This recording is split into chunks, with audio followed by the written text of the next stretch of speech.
wonderful people. Welcome back to my channel and welcome to a new video.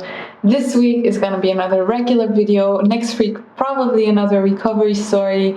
And I just wanted to say thank you for all the wonderful, feedback that we got from the last recovery story with Jemima. I got both in my coaching sessions as in just comments and messages I got on Instagram. A lot of people just sharing how much they got from that interview. And so, yeah, I'm just really happy about that because it always makes me happy if people feel good after or feel seen after, having watched one of the videos or one of the interviews. But today is another just kind of quick information-based video for you guys on something that you can use in your own recovery journey. The inspiration for this came from a session I was having yesterday or the day before. I think it was yesterday. And someone asked me, we were basically talking about this whole thing of acceptance versus distraction. Because, some people tell you you have to accept your anxiety, you have to accept the DPDR, and some people tell you you should distract completely.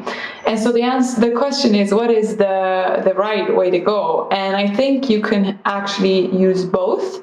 They both should be used in a combination, but also it depends a lot about your energy and how you either accept or how you either distract. And so that's what I'm going to talk about quickly.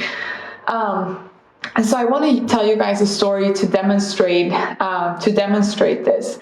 When I was in Italy 2 years ago, or 3 years ago, 2 years ago, I was going on a run in the mountains and I was running by myself, which looking backwards was not the best idea because there was no people around where I was running. And so I'm running my track and I'm just kind of by myself in the middle of nowhere in the mountains.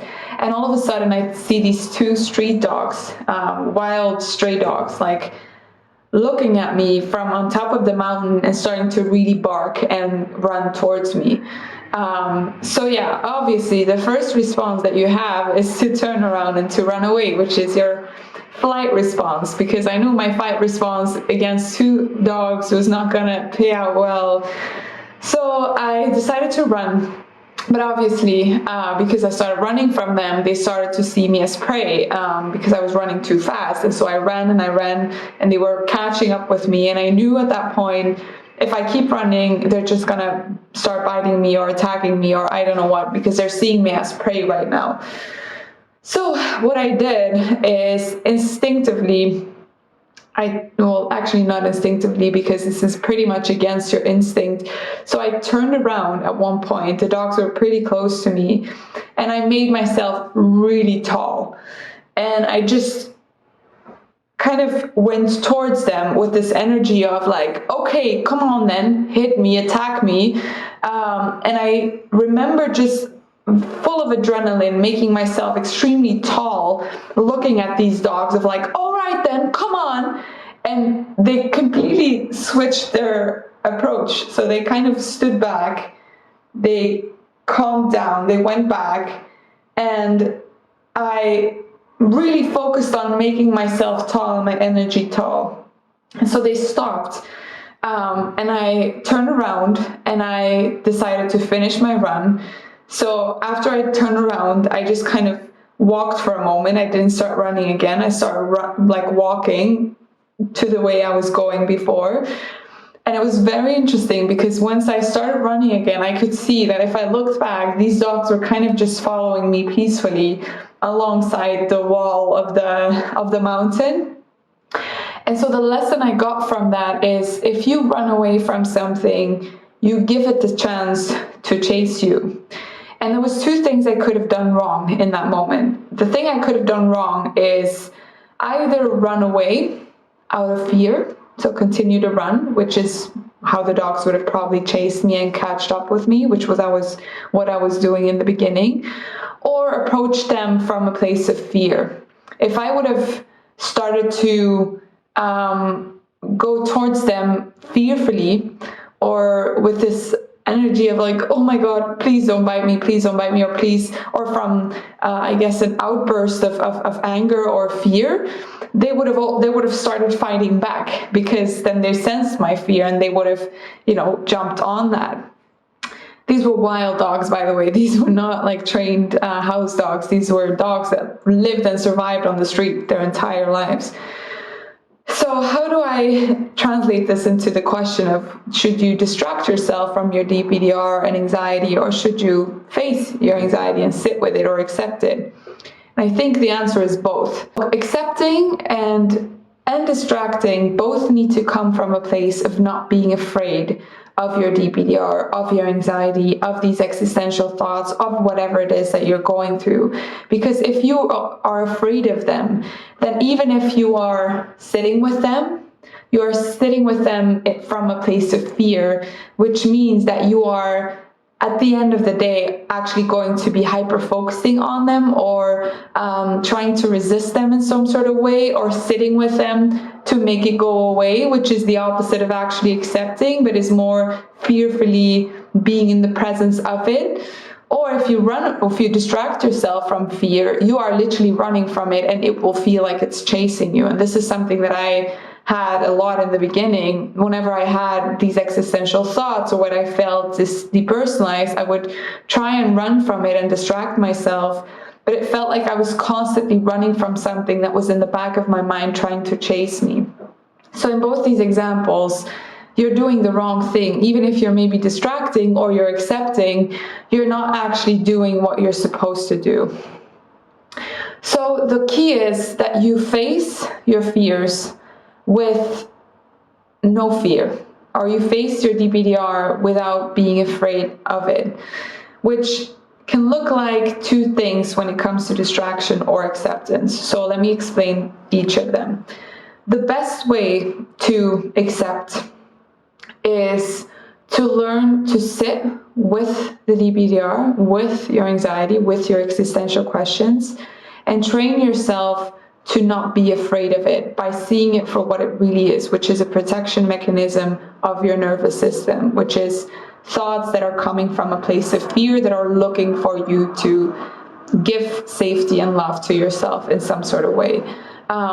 So that means that you can sit with something in meditation, for example, and face it and sit with it without running from it, which is training your brain to actually perceive that this thing is not a threat, that this thing is not something that is unsafe, which is what you do when you make yourself bigger almost than the DPDR, by sitting with it and saying, look, I observe this and I embrace this, and I'm not running from this thing anymore. I'm not going to run away from it. I'm not going to keep small. I'm not going to try and hide from it. I'm going to sit in the presence of this and prove to myself that this is not something that is wrong with me, that this is not something that is unsafe. With a distraction, the way to look at it is, if you are distracting yourself by scrolling on your phone, by watching TV, by planning your day completely full, because you're trying to avoid thinking about the DPDR, because you're trying to run from it, because you're trying to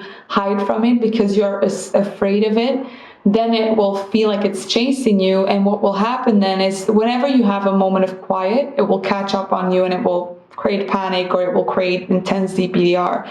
So in that case, the distraction is not the right approach to go. You first need to learn to sit and face these things and say, look, this is not something that is unsafe. This is my body trying to protect me, and to learn to find peace with existence if that is something that you are also struggling with. However, what distraction can be great for is if you get to a place where you can practice acceptance by accepting that the DPDR is here, accepting that these thoughts are here, that your anxieties may be present, and so allowing yourself to say, you know what, while this is here, I might as well focus on something that I'm supposed to do in the first place, like focusing on my work, focusing on exercise, focusing on just meeting with friends, going out.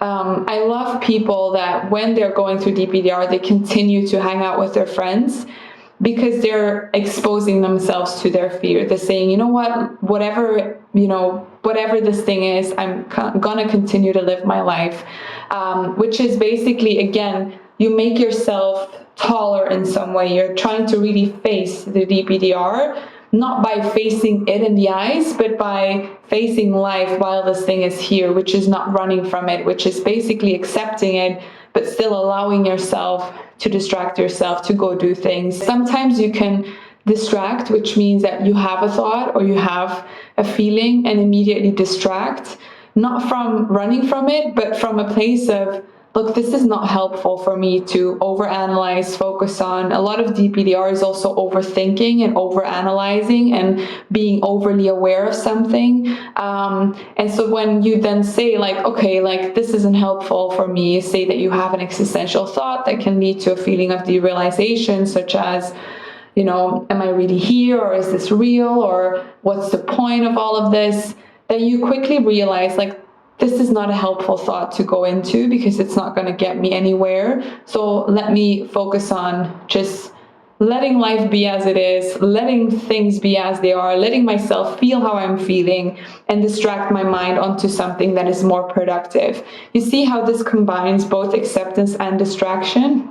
Distraction needs to come from a place of acceptance of what you can't control. If you distract from that place, then you can actually take your mind off of it, find peace in it, whatever it is that you're doing in life, or joy, or at least some sort of calm.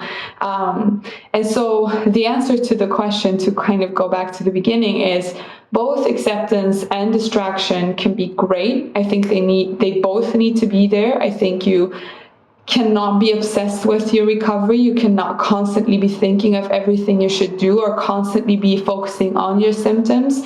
And at the same time, you also can't ignore it and just run from it and pretend it's not there in the hope that it will go away by itself.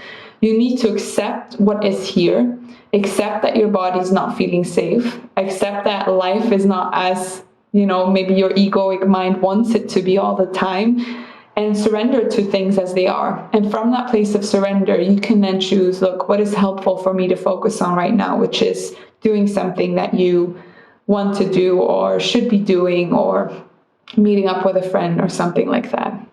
So I hope this video brought you guys some clarity. I'm always so happy to see you guys, even though I can't literally see you. I love being able to connect with you.